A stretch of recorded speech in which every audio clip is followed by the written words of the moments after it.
For 5 years, India quietly built an exit from America's orbit. The shift was deliberate and systemic.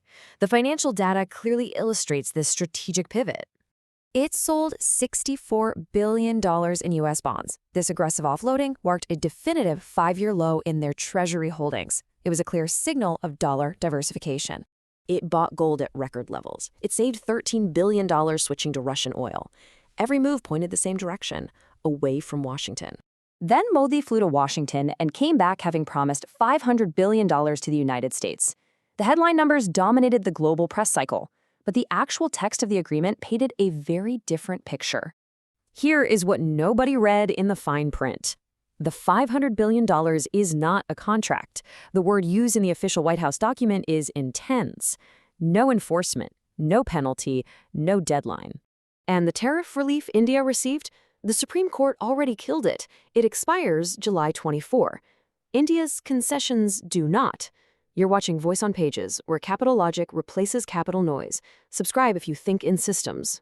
To understand the asymmetry of this trade deal, you have to look at the financial architecture being dismantled in the background. Treasury holdings fell sharply from $247 billion down to $183 billion, representing a definitive 5-year low.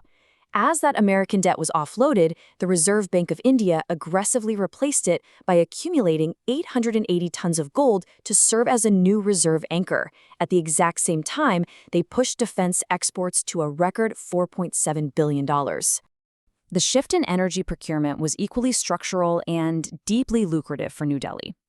By elevating Russian crude to a massive 36% share of its total import basket, the Indian economy secured a critical buffer against global inflation. This calculated redirection saved the country over $13 billion in just 2 years through steep price discounts alone. These maneuvers are the geopolitical equivalent of quietly rewiring a house. You change which plugs connect to which grid without ever making a formal announcement. A core piece of this alternative grid is the Unified Payments Interface, or UPI, which facilitates direct currency bypass.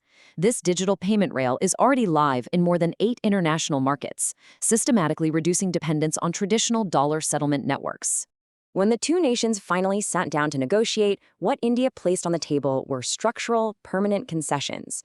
The agreement legally binds New Delhi to reduce or completely eliminate tariffs on targeted American goods, from tree nuts and soybean oil to medical devices, alongside removing persistent non-tariff barriers within a strict 6-month window. It is the geopolitical equivalent of signing a lease in your name for a building someone else says they merely intend to pay for. Meanwhile, on the matter of halting Russian oil, Indian ministers publicly stated that those decisions are left entirely to individual companies. In exchange for opening its domestic markets permanently, the relief India secured was entirely temporary. The immediate headline was the reduction of a crippling combined 50% reciprocal tariff back down to a standardized 18% rate. This easing was designed to alleviate immense pressure on export margins, but the legal foundation it rested on was inherently unstable. That instability crystallized on February 20th when the Supreme Court issued a 6-3 ruling striking down the president's tariff authority under the IEPA statute.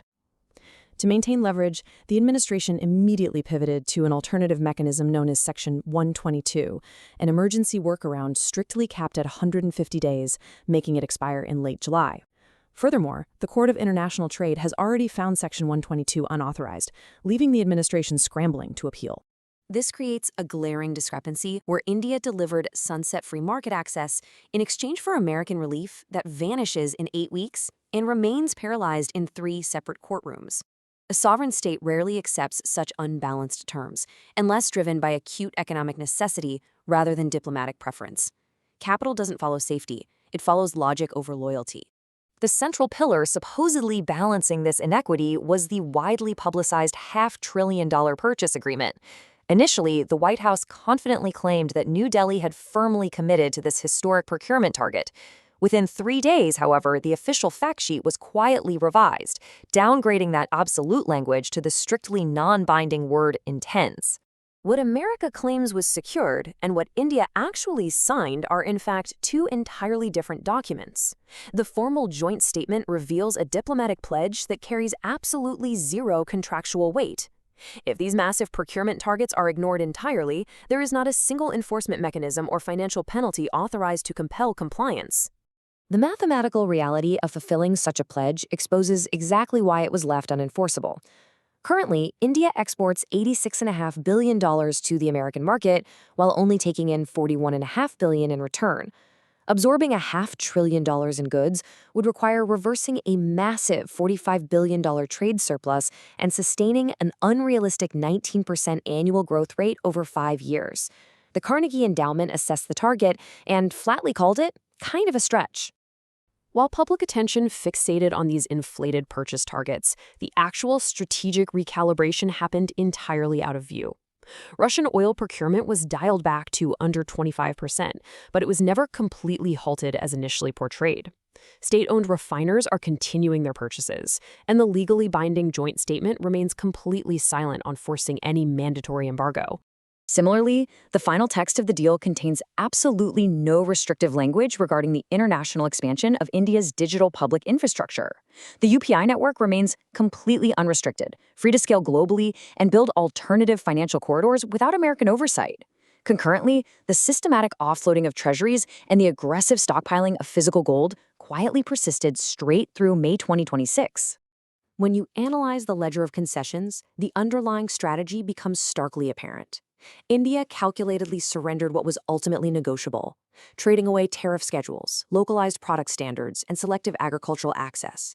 They traded those marginal advantages to fiercely protect what was structural: their sovereign payment rails, their diversified reserve position, and the broader architecture of escape. This constructed the perfect appearance of recapture, all while preserving the underlying mechanics of independence. The real catalyst that finally forced New Delhi to the negotiating table was not diplomatic pressure, but an unsustainable hemorrhage in corporate revenues. Between August and February, operations under the punitive 50% tariffs triggered a catastrophic 37.5% drop in bilateral exports. In just a 4-month window, the domestic economy bled over $3.3 billion in lost foreign revenue. This economic shockwave systematically devastated sectors that operate on razor-thin profit margins and lack the luxury of alternative consumer bases. Industries deeply reliant on American demand, such as textiles, cut gems, and processed seafood, saw up to 37% of their market access evaporate overnight. The structural survival of these vital employment engines was directly threatened by the prolonged tariff escalation, leaving them no alternative. That is what brought India to Washington. Not strength, not strategy, damage. Our earlier video on India dumping $50 billion in U.S. debt showed the escape begin.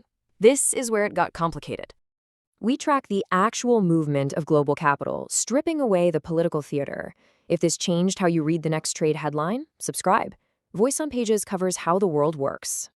The numbers on the ledger always tell the true story of geopolitical leverage. You just have to know exactly where to look. Because in the end, capital doesn't have loyalty. It has logic.